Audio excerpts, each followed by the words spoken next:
ایک بادشاہ کا سبق آموز واقعہ۔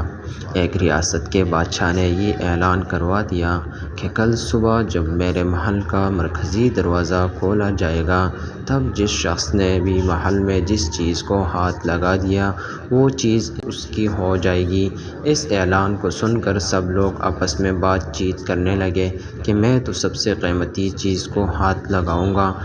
کچھ لوگ کہنے لگے میں تو سونے کو ہاتھ لگاؤں گا، کچھ لوگ چاندی کو، تو کچھ لوگ قیمتی زیورات کو، کچھ لوگ گھوڑوں کو، تو کچھ لوگ ہاتھی، کچھ لوگ دودھ دینے والے گائے کو ہاتھ لگانے کی بات کر رہے تھے۔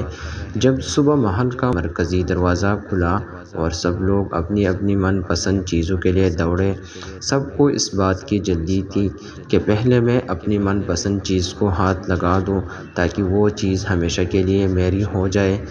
بادشاہ اپنی جگہ پر بیٹھا سب کو دیکھ رہا تھا اور اپنے آس پاس بھاگ دوڑ کو دیکھ کر مسکرا رہا تھا۔ اسی وقت اس بھیڑ میں ایک شخص بادشاہ کی طرف بڑھنے لگا اور آہستہ آہستہ چلتا ہوا بادشاہ کے پاس پہنچ کر اس نے بادشاہ کو چھو لیا۔